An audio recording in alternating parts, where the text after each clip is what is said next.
ناظرین، یہ کہانی 1991 میں زمبیا کے ایک چھوٹے سے گاؤں موفیک میں پیش آنے والے خوفناک واقعات پر مبنی ہے،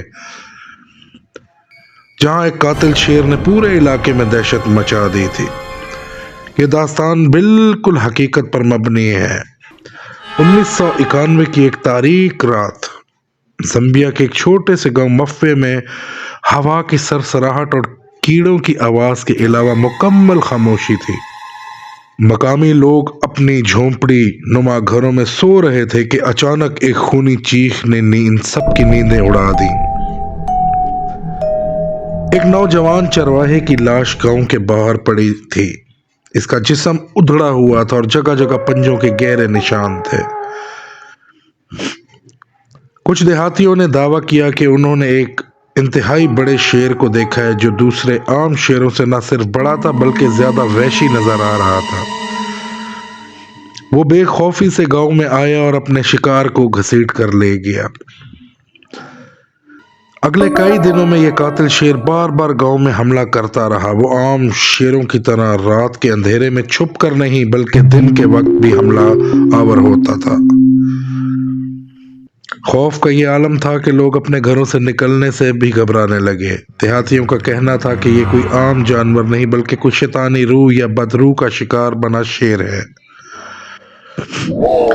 ایک بوڑھے شکاری نے دعویٰ کیا کہ اس شیر کی آنکھیں عام شیروں سے مختلف تھیں۔ وہ خون کی طرح سرخ تھیں اور اس کے پنجے عام شیروں سے کئی بڑے زیادہ تھے۔ چند بہادر دیہاتیوں نے فیصلہ کیا کہ وہ شیر کو تلاش کریں گے۔ وہ ایک رات اپنی مشلیں لے کر جنگل کی طرف نکلے۔ چلتے چلتے انہیں ایک خوفناک جگہ ملی جہاں انسانی ہڈیاں بکھری ہوئی تھیں۔ یہ منظر دیکھ کر سب کے پیروں تلے زمین نکل گئی۔ اچانک درختوں کے بیچ سے دو دہکتی ہوئی سرخ آنکھیں نمودار ہوئیں۔ ایک دیہاتی کے ہاتھ سے مشل گر گئی اور پورے جنگل میں صرف ایک دھاڑ سنائی دی۔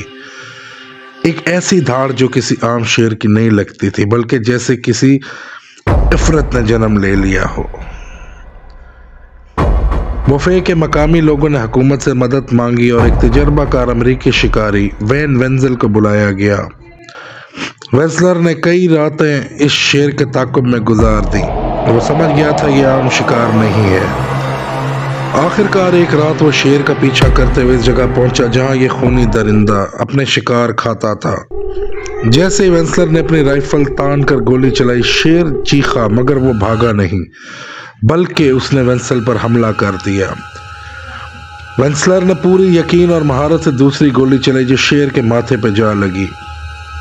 ایک لرزرہ خیز لمحے کے بعد موفے کا خونی شیر آخرکار زمین پر گر گیا۔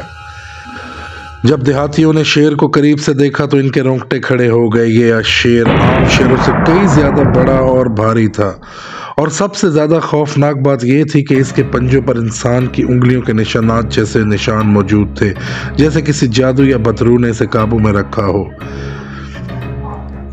یہ خونی شیر 6 افراد کی جانیں لے چکا تھا اور اس کی دہشت نے کئی مہینوں تک موفے کے لوگوں کی نیندیں حرام کر رکھی تھی۔ کچھ لوگوں نے کہا یہ کسی بدروح کا شکار بنا شیر تھا جو انسانی خون کا عادی ہو چکا تھا، جبکہ دوسرے اسے فطرت کی غیر معمولی وحشت سمجھتے تھے۔ آج بھی موفے کے لوگ ان خوفناک دنوں کو یاد کرتے ہیں اور کہتے ہیں کہ وہ شیر مر گیا مگر اس کی روح آج بھی جنگل میں گھومتی ہے۔